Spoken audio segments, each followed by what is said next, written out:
India കണ്ട ഏറ്റവും നല്ല രാഷ്ട്രപതിമാരിൽ ഒരാളായിരുന്നു ഡോക്ടർ APJ അബ്ദുൽ കലാം. ലോകം കണ്ട ഏറ്റവും നല്ല മിസൈൽ സയൻറ്റിസ്റ്റുകളിൽ ഒരാളും ഡോക്ടർ അബ്ദുൽ കലാം ആയിരുന്നു. കുട്ടികളെ ഏറ്റവും സ്നേഹിച്ച ജവഹർലാൽ നെഹ്റുവിനെ പോലെ ഒരാളായിരുന്നു ഡോക്ടർ APJ അബ്ദുൽ കലാം.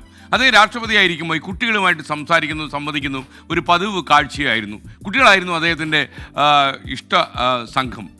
ഒരിക്കൽ ഇങ്ങനെ ഒരു സംവാദം നടക്കുന്ന സമയത്ത് ഒരു കുട്ടി അദ്ദേഹത്തോട് ചോദിച്ചു, സാർ, അങ്ങയുടെ ജീവിതത്തിൽ ഏറ്റവും സങ്കടകരമായ നിമിഷം ഏതായിരുന്നു?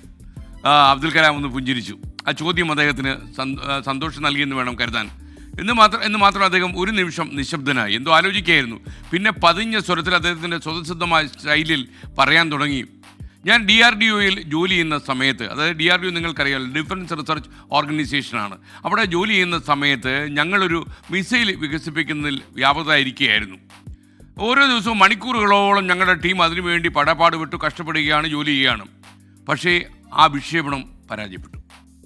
എന്നിട്ട് കലാം ഒരു നിമിഷം നിർത്തി. ഞങ്ങൾക്ക് വല്ലാത്ത നിരാശയായി. എൻ്റെ ടീം അംഗങ്ങൾ ഏതാണ്ട് കരച്ചിൻ്റെ വക്കോളം എത്തി. കാര്യം മാസങ്ങളോളം അവരെടുത്ത യത്നമാണ് പാഴായിരിക്കുന്നത്. നിങ്ങൾക്കറിയാം, നമ്മൾ അറിയുന്നില്ലെങ്കിൽ പോലും പൊതുരംഗത്തും രാഷ്ട്രീയ രംഗത്തും മന്ത്രിമാരെയും ഒക്കെ നമ്മൾ അറിയുമ്പോഴും ഇതിൻ്റെ പിന്നിൽ പ്രവർത്തിക്കുന്ന അനേകായിരം ശാസ്ത്രജ്ഞന്മാരും ഒക്കെ ഉണ്ട്. അവർ നമ്മൾ അറിയുന്നില്ല. പക്ഷേ അവരെടുക്കുന്ന പ്രയത്നം ചിലപ്പോഴൊക്കെ DRDOയിലെ ഉദ്യോഗസ്ഥന്മാരുമായി സംസാരിക്കുമ്പോൾ നമുക്കത് നേരിട്ട് മനസ്സിലായിട്ടുണ്ട്. അപ്പോൾ അതുകൊണ്ട് ഈ ഒരു പ്രോജക്റ്റ് പരാജയപ്പെടുമ്പോൾ ഇവർക്കുണ്ടാകുന്ന ദുഃഖത്തിൻ്റെ ആഴം നമ്മൾ മനസ്സിലാക്കുന്നതിനും അപ്പുറമാണ്. അപ്പോൾ ഈ മിസൈൽ പരീക്ഷണം പരാജയപ്പെട്ടു എന്നറിഞ്ഞതാണ് എൻ്റെ ജീവിതത്തിലെ ഏറ്റവും സങ്കടകരമായ നിമിഷം എന്ന് ഡോക്ടർ അബ്ദുൽ കലാം പറഞ്ഞു. തുടർന്ന് അദ്ദേഹം പറഞ്ഞു, പക്ഷേ ഞങ്ങൾ തളർന്നില്ല. ആ പരാജയത്തിൽ നിന്ന് ഞങ്ങൾ പാഠം പഠിച്ചു. ഞങ്ങൾക്ക് എവിടെയാണ് തെറ്റിയത് എന്ന് ഞങ്ങൾ മനസ്സിലാക്കി, തിരുത്തി, ഒരുപാട് തിരുത്തലുകൾ വരുത്തി. പിന്നീട് അതേ മിസൈൽ വിജയകരമായി DRDO വിക്ഷേപിച്ചു.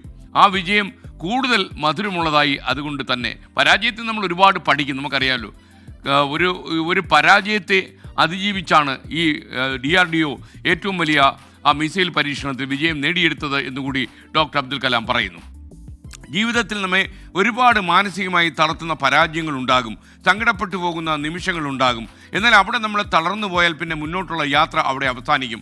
അതുകൊണ്ട് ആ പരാജയങ്ങളിൽ തളർന്നിരിക്കുകയല്ല വേണ്ടത്, അതിൽ നിന്നൊരു പാഠം പഠിക്കണം. പരാജയത്തെ ആഴത്തിൽ പരിശോധിക്കണം. നമുക്ക് എവിടെയാണ് തെറ്റിയത് എന്ന് നമ്മൾ അന്വേഷിക്കണം. നമുക്ക് ഒരുപാട് സ്ഥലത്ത് തെറ്റിയിട്ടുണ്ടാകും. അതുകൊണ്ട് തന്നെയാണ് ഈ പരാജയത്തിൻ്റെ കയ്പ് കുടിച്ച് ഇറക്കേണ്ടി വന്നത്. അതുകൊണ്ട് തന്നെ പരാജയത്തിൽ നിന്ന് പഠിക്കുക. നമ്മൾ സ്ഥിരം പറയുന്ന വർദ്ധിത വീര്യത്തിൽ മുന്നോട്ട് കയറുക. എന്നിട്ട് നമ്മൾ കൂടുതൽ വിജയത്തിന് വേണ്ടി ആത്മവിശ്വാസത്തോടെ പ്രവർത്തിക്കുക. വിജയം നിങ്ങളെ കാത്തിരിക്കുന്നു. അപ്പോൾ ഡോക്ടർ അബ്ദുൽ കലാം പറഞ്ഞതുപോലെ പരാജയം വിജയത്തിൻ്റെ ഒരു ചവിട്ടുപടിയായിട്ട് മുന്നോട്ട് പോവുക.